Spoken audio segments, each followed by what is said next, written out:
Party ఫిరాయింపులు అనేవి సరైంది కాదు. ఇతర పార్టీల ఎమ్మెల్యేలను మా పార్టీలో చేర్చుకోవడం ఒక చారిత్రక తప్పిదం అని మాజీ మంత్రి బీఆర్ఎస్ నాయకుడు శ్రీనివాస్ గౌడ్ ఒక టీవీ ఛానల్లో చెప్పాడు. ఏ మాట కామంటే చెప్పుకోవాలి. శ్రీనివాస్ గౌడ్ నిజమే మాట్లాడాడు. ఆయన మరి ఈ నిజం ఎందుకు మాట్లాడారో మనకు తెలియదు. అంటే ఇక్కడ క్వశ్చన్ ఏమొచ్చిందంటే గతంలో అంటే బీఆర్ఎస్ హయాంలో 32 నుంచి 36 మంది దాకా ఎమ్మెల్యేలని 36 మంది అనుకుంటాను ఎమ్మెల్యేలని చేర్చుకున్న విషయంలో, అంటే బీఆర్ఎస్ పార్టీలో చేర్చుకున్న విషయంలో ఓవైపు సీనియర్ రాజకీయ నాయకుడు అట్లాగే ప్రస్తుతం శేషన్ గన్పూర్ ఎమ్మెల్యేగా ఉన్న మాజీ ఉప ముఖ్యమంత్రి కడియం శ్రీహరి వాళ్ళు 36 మంది ఎమ్మెల్యేలను వివిధ పార్టీలకు చెందిన వాళ్ళను బీఆర్ఎస్లో చేర్చుకుంటే అది సంసారం ఎట్లా అవుతుంది, అట్లాగే కాంగ్రెస్లో చేరితే మరి ఎవరైనా వేరే పార్టీల నుంచి అది విభచారం ఎట్లా అవుతుందని ప్రశ్నించాడు. దీనికి కాంట్రాస్ట్గా, అంటే కాంట్రాస్ట్ ఇన్ ద సెన్స్ ఒక రకంగా సపోర్ట్గా అనుకోవాలి, కాంట్రాస్ట్ కాదు సపోర్ట్గా అని అనుకోవాలి. అంటే పార్టీ నుంచి, అంటే కాంగ్రెస్ పార్టీ నుంచి 2018 ఎన్నికల్లో గెలిచిన తర్వాత 12 మంది ఎమ్మెల్యేలను చేర్చుకోవడం అన్నది నిజానికి మా పార్టీ చేసిన తప్పిదమని అని అన్నాడు. శ్రీనివాస్ కూడా అన్నాడు, ఆ ఛానల్లో అన్నాడు. అంటే పార్టీ ఫిరాయింపుల అనే ఒక ప్రక్రియ బీఆర్ఎస్ హయాంలో చాలా పెద్ద ఎత్తున జరిగింది. దాన్నే కాంగ్రెస్ ప్రభుత్వం కొనసాగిస్తోందనే ఒక వాదన ఉంది. ముఖ్యమంత్రి రేవంత్ రెడ్డి అదే దాన్ని కొనసాగిస్తున్నాడు అనేది ఒక వాదన ఉంది. సో దీనికి సంబంధించి రకరకాల ఇష్యూస్ ఉన్నాయి. ఇప్పుడు బీఆర్ఎస్ నుంచి కాంగ్రెస్లో చేరిన 10 మంది, కాంగ్రెస్ చేరినట్టు చెప్తున్న 10 మంది ఎమ్మెల్యేలపై అనర్హత వేటుకు సంబంధించిన కేసు ఒకటి నడుస్తోంది.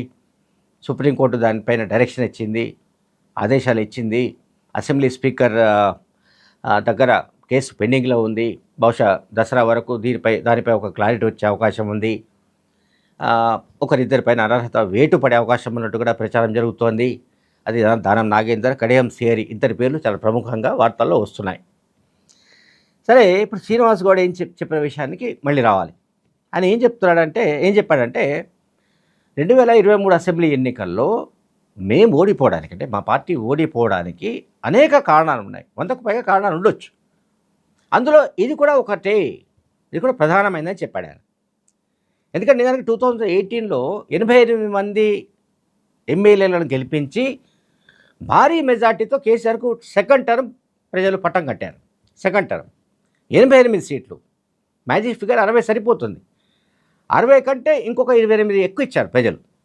అయినా కూడా కేసీఆర్ 12 మంది కాంగ్రెస్ ఎమ్మెల్యేలను లాగి పారేశాడు, బీఆర్ఎస్లోకి చేర్చుకున్నాడు.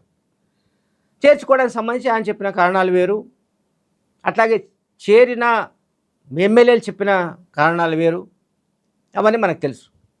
అభివృద్ధి కోసమే మేము చేరాము, కేసీఆర్ అభివృద్ధిని చూసి మేము ఆకర్షితులయ్యాము, మా నియోజకవర్గాల అభివృద్ధి మాకు ప్రధానం కనుక మేము బీఆర్ఎస్లో చేరితే తప్ప అభివృద్ధి మా నియోజకవర్గాల్లో చేయలేము అని చేరామని వాళ్ళంతా ప్రకటనలు చేశారు.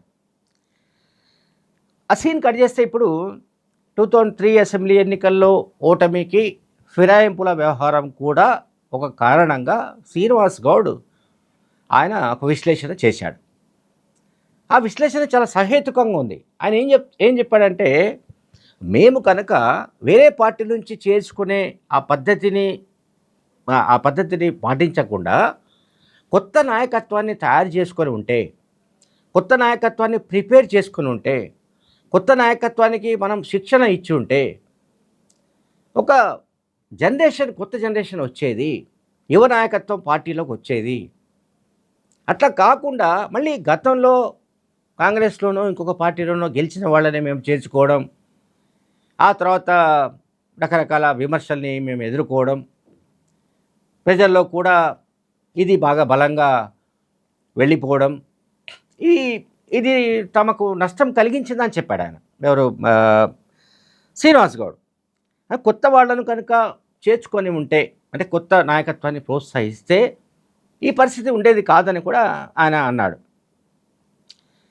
సరే శ్రీనివాస్ గౌడ్ కామెంట్ ఏమో ఇట్లా ఉంది.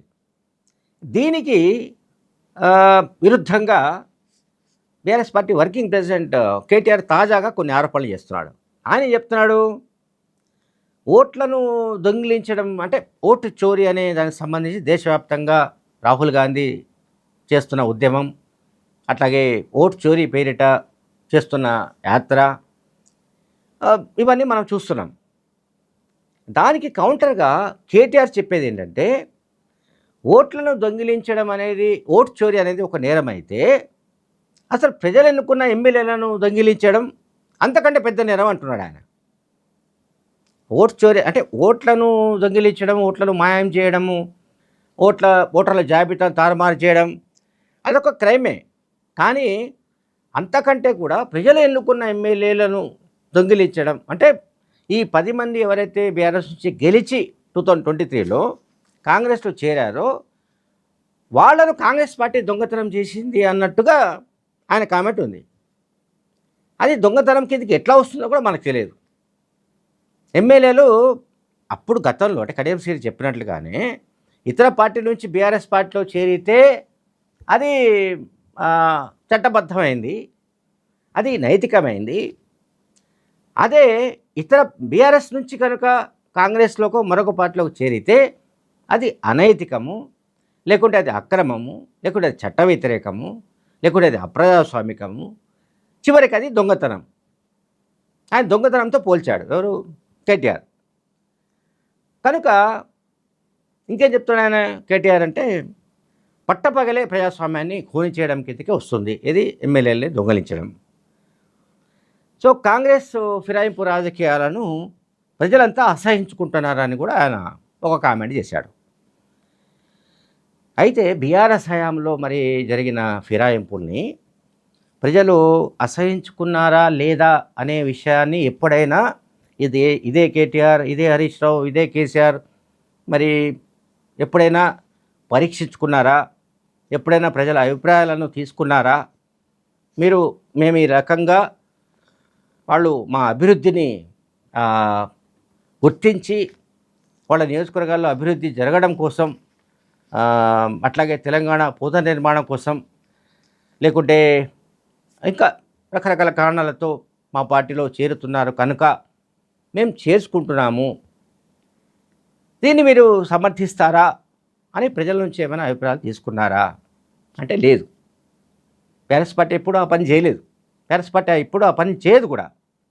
బీఆర్ఎస్ పార్టీ వైఖరి ఎట్లా ఉంటుందంటే, తాము చేసేదే రైట్, మిగతా వాళ్ళు ఏం చేసినా అది తప్పు. ఇప్పుడు ఎమ్మెల్యేల విషయం కూడా అంతే.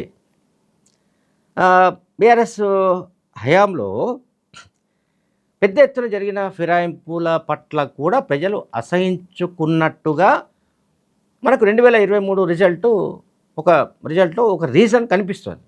ఆ విషయాన్ని శ్రీనివాస్ గౌడ్ ఒక టీవీ ఛానల్లో చెప్పాడు. ఆయన ఓపెన్గా చెప్పాడు. పాపం ఏమాటకమని చెప్పాడు, నిజాయితీగా చెప్పుకున్నాడు. మా పార్టీ అటువంటి పని చేయకపోతే బాగుండేది, ఎందుకు చేశారో తెలియదు, అంతమందిని అంటే కాంగ్రెస్ ఇతర పార్టీల నుంచి చేర్చుకొని మేము సాధించేది ఏమీ లేదు అని కూడా ఆయన అనడాన్ని ఇక్కడ మనం అర్థం చేసుకోవాలి.